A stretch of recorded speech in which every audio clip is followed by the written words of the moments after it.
Mervyn बाहर जाती है और उससे बात करती है। वह कहता है कि वह एन के लिए आया है, लेकिन मर्विन उसे किसी और औरत को ढूंढने को कहती है। वह कहता है कि एन अब भी बच्चा पैदा कर सकती है और मर्विन उसे यह खुशी छीन रही है। मर्विन कहती है कि पति बच्चे से उसे कोई खुशी नहीं मिली, सब बेकार है। यागो फिर भी जबरदस्ती अंदर घुसने की कोशिश करता है, लेकिन मर्विन उसके गले पर छुरी रख देती है। वह पीछे हट जाता है और एन से चिल्लाकर कहता है कि वह उसका इंतजार करेगा और चला जाता है। मर्विन अंदर आकर एन को दिलासा देती है कि यही उनकी जगह है। वह उसके बेटे की पत्नी है और वह उसका परिवार है। वह उसकी जिम्मेदारी है और यही भगवान का कानून है। बाद में एन चर्च जाती है और अपनी लाचारी जताती है। वह कहती है कि उसने जो कुछ खोया है उसकी वजह से उसे हर वक्त भूख लगती है। बाद में वह मर्विन को सुलाने के लिए दवा बनाती है। एक बार मर्विन के सो जाने पर वह तैयार होकर बाहर निकल जाती है। वह यागो से मिलती है जो उसे एक मरमेड के प्यार और तड़प की कहानी सुनाता है, जिसे वह बड़े चाव से सुनती है। फिर वे समुद्र की ओर भागते हैं और धीरे धीरे प्यार करने लगते हैं। इधर मर्विन घर पर उठती है। एन को न पाकर वह बाहर निकलती है और उसे आवाज देकर ढूंढती है।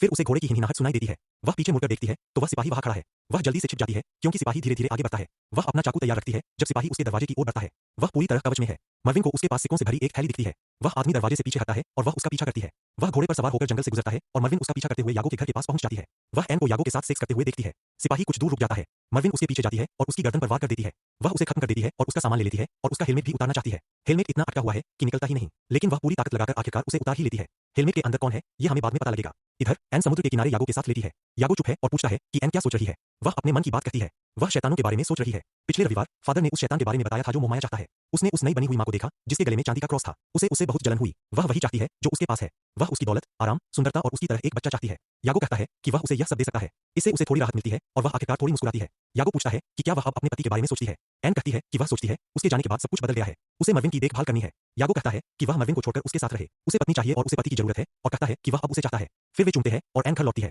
वह मर्विन को उल्टी तरफ देखती हुई पाती है। वह उससे कहती है कि वह यागो से शादी करेगी, यही उसकी मर्जी है और उसने अपना फैसला कर लिया है। वह उसे समझाने की कोशिश करती है कि उसने हमेशा उसकी बात मानी, लेकिन मर्विन के एक्शन एन को बीमार कर रहे हैं। तभी मर्विन पलटती है और उसे कहती है कि वह नर्क में जलेगी। वह उसे कोसती है कि डर के मारे अपना फर्ज छोड़ने के कारण नर्क के सैनिक उसे लेने आएंगे। एन तुरंत वहां से भागती है। वह जल्दी से यागो के पास पहुंचती है और कहती है कि वह अब मर्विन के साथ नहीं रहेगी। बाद में रात में जब वे साथ सो रहे होते हैं, एन चीख कर उठती है। उसने सपना देखा कि वह बख्तरबंद सिपाही उस पर हमला कर रहा है। वह बाहर जाकर अकेली बैठ जाती है। यागो उसके पास आता है। उसे याद आता है कि रविवार है और वह उसे दोपहर में सरमन पर चलने को कहती है। वह कहती है कि भगवान के वचन उसकी आत्मा को शांति देंगे, लेकिन यागो हंसकर पूछता है कि क्या उसे लगता है कि उसकी आत्मा को शांति की जरूरत है और कहता है कि एन उसे एक धर्मात्मा आदमी बना देगी। वे चर्च पहुंचते हैं।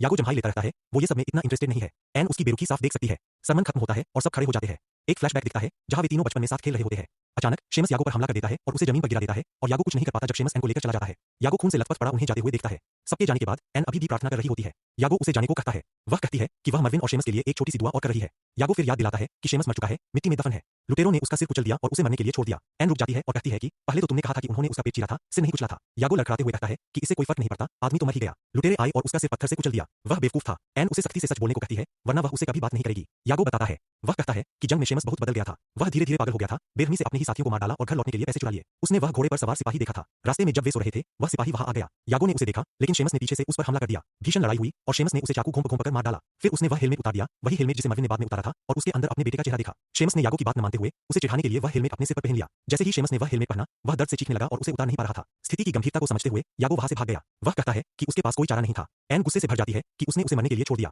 वह कहती है कि मर्विन सही थी, वह हमेशा से एक ईर्ष्यालु लड़का था। वह उठकर वहां से चली जाती है। रास्ते में उसे पादरी जमीन पर पड़ा दिखता है। वह उसकी मदद करने जाती है और पाती है कि उसका गला रेता हुआ है। वह डर जाती है और पीछे मुड़कर देखती है। उसे वह नर्क का सिपाही दिखता है। वह भागती है और सिपाही उसके पीछे भागता है। वह मर्विन के घर जाती है और दरवाजा खटखटाती है, चिल्लाती है कि वे यहाँ सुरक्षित नहीं है। उसे दरवाजा खुला मिलता है और वह अंदर घुस जाती है। मर्विन वहां नहीं है। उसे घास की सरसराहट सुनाई देती है और वह देखने जाती है। जैसे ही वह पलटती है, सिपाही वहां खड़ा होता है। वह बचने की कोशिश करती है, लेकिन वो तो मर्विन निकली और एन को उसकी मदद के लिए पुकारती है। मर्विन कहती है कि हेलमेट उसके सिर से नहीं उतर रहा। वह कराहते हुए गिर जाती है।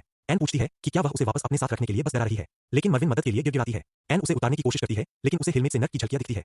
वह इसे उतार नहीं पाती। वह स्थिति समझ जाती है और वापस घर भागती है। वह एक लकड़ी का क्रॉस लेकर आती है और हेलमेट पर जोर से मारती है। हेलमेट टूटकर खुल जाता है। मर्विन का चेहरा बुरी तरह विकृत हो चुका है। वह रोते हुए कहती है कि उसे उसकी जरूरत है और माफी मांगती है। एन उसे उठाती है, तभी उन्हें धातु के जुड़ने की आवाज सुनाई देती है। वे पीछे देखती है, हेलमेट अपने आप दोबारा जुड़ रहा है। उसके ऊपर उन्हें सिपाही की परछाई दिखती है। वे तेजी से भागती है और घर में घुसकर दरवाजा बंद कर लेती है। खिड़की से उन्हें वह परछाई मंडराती दिखती है। थोड़ी देर में वह दरवाजे पर दस्तक देती है, फिर शांत हो जाती है। कुछ देर बाद एन दरवाजा खोलती है और उसे हेलमेट बाहर पड़ा दिखता है। मर्विन उसे फेंकने को कहती है, लेकिन एन मना कर देती है। वह कहती है कि उस पर इसका कोई असर नहीं है, डरने की कोई बात नहीं है। तभी मर्विन को एन के चेहरे के चारों ओर एक प्रभामंडल या ऑरा दिखता है। एक सुबह समुद्र के किनारे यागो एन के पास आता है और कहता है कि वह उसे चाहता है। वह कहती है कि वह न तो उसकी होगी और नहीं किसी और की। वह किसी की नहीं है। यागो गुस्सा हो जाता है, लेकिन वह तेजी से चली जाती है। वह चिल्लाकर उसे डायन कहता है।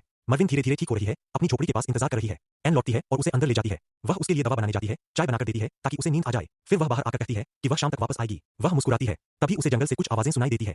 वह धीरे धीरे उस ओर बढ़ती है और वहां एक बक्सा पड़ा देखती है जिसके अंदर वह हेलमेट है। उसके चारों ओर उसे किसी पवित्र चीज की मौजूदगी का एहसास होता है और ये मूवी यहीं खत्म होती है। एक्चुअली इस मूवी में बहुत सारे मेटाफर्स यूज किए गए हैं जिन्हें मैं एक एक करके बता रहा हूं। एक नाइट बटा हेलमेट ये जंग के उस बेरहम